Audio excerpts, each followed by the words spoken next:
Hello guys, I'm back. For today's video, ituturo ko sa inyo kung paano mag-login sa Bayad Wallet app. Welcome to my channel. Please subscribe. Last time, may video akong ginawa kung paano dadagdag ang Bayad Wallet sa My Meralco app bilang payment method. Ngayon naman ay ituturo ko kung paano magla-login sa Bayad Wallet app. Simulan na natin. Let's do this. Una ay mag-download ng Bayad app sa Google Play Store or App Store. Sa search bar, type mo lang ang Bayad then click mo ang search. Tapos click mo ang install. Hintayin mo lang matapos ang pag-download. Make sure malakas nag-internet mo para sa mabilis na proseso. Pag naka-download ka na, open mo na ang Bayad app. Click mo ang Allow. Tapos, bubungad na ang privacy notice. Basahin mo muna, bago mo i-click ang maliit na square para ma-check. Then, click Agree and Continue.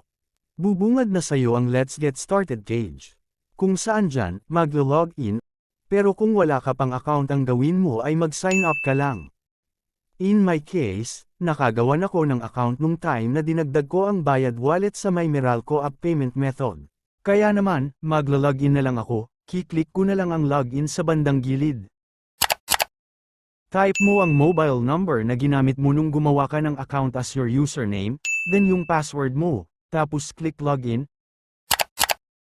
Mapupunta ka sa Customize Profile, gagawa ka lang ng name mo dyan, at nasa sayo na, kung lalagyan mo ng photo.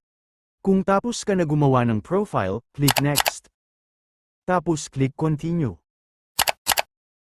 Mapupunta ka naman sa Biometrics Setup.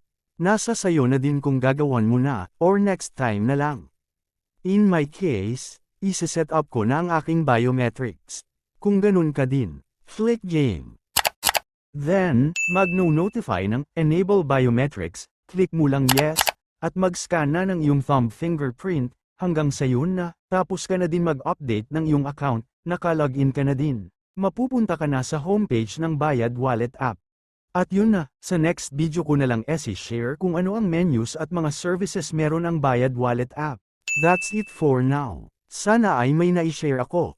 Salamat. Please subscribe for more. Kaya naman hanggang dito na lang. Hanggang sa muli. Bye-bye.